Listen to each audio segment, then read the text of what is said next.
All right, so let's consider using a dictionary as a collector. Um, we talk about this in the lesson, and we give an example there, but I'm going to give a different example. I kind of like mixing up the examples a bit. So I'm going to do something that you've seen a couple times, but but we haven't formally taught yet. It occurs in a later lesson, in a later unit. I'm going to import from random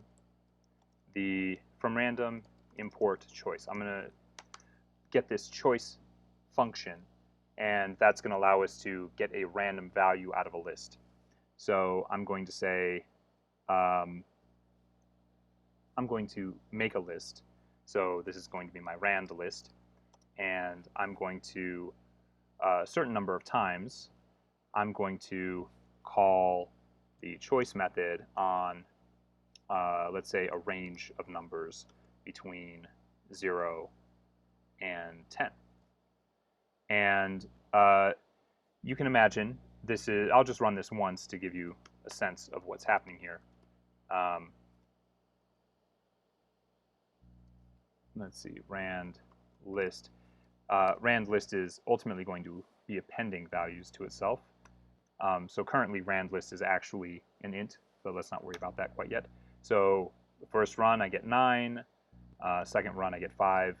I can keep running this and we'll get a sense of it being, well, we'll just get a sense of it being random. Okay, so I'm going to do this 100 times. So for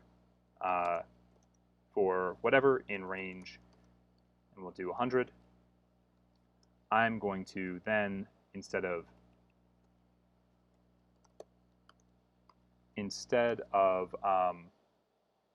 adding to the list, sorry, instead of, I'm going to append to the list, and now we're going to have 100 values.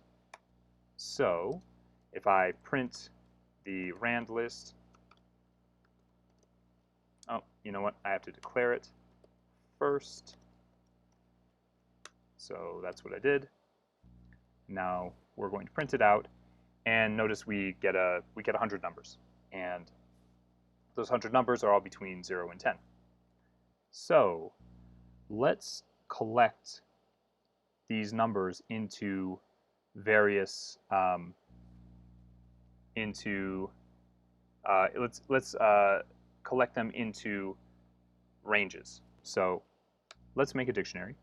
This is going to be our collector, and we're going to say for num in the random list, and we're going to say if num is less than, let's say, less than 3, then we're going to say d sub low third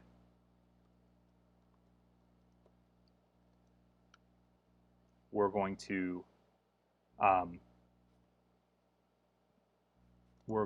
append to a list that's in low third. We're going to append the num.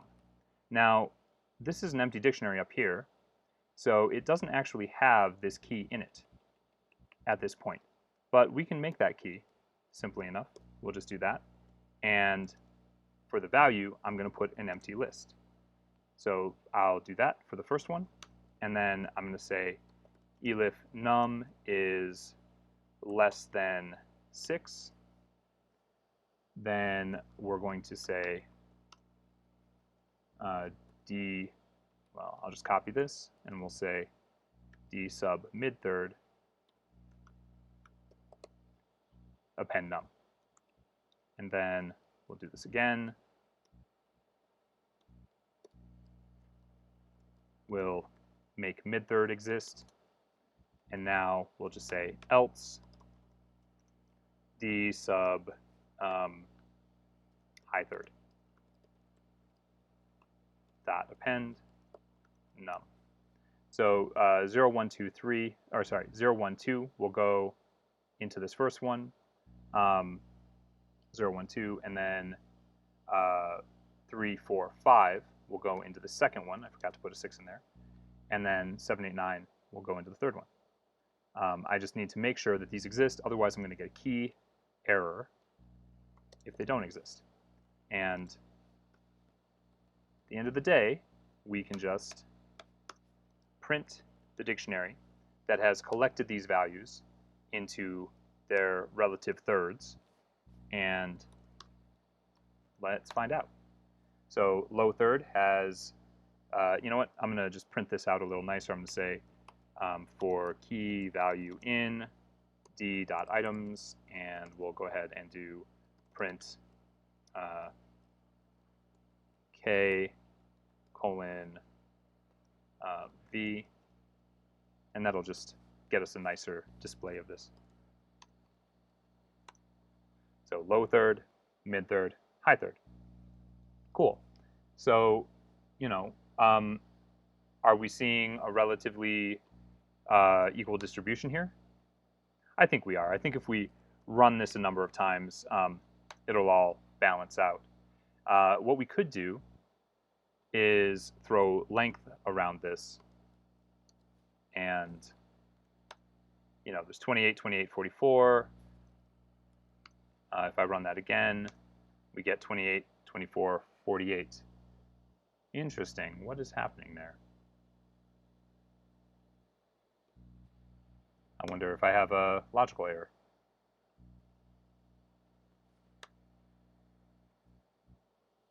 Or if we're just consistently getting 7, 8, 9 here. Let me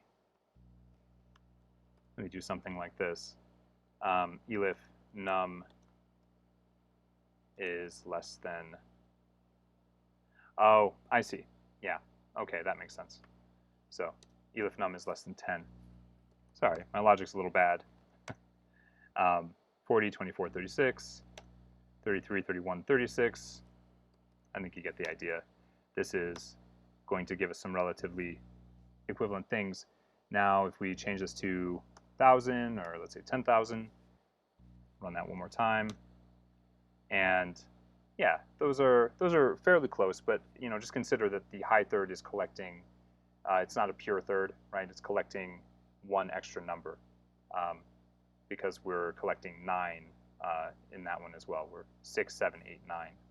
So these names are a little misleading, but the point is that you're able to collect these into these lists, the values that you're generating, and I'm just outputting the lengths of those lists, and we can see the distribution into everything below 3, then everything between 3 and 5 inclusive, and then everything from 6 to 9 inclusive. So that is how to use a dictionary as a collector.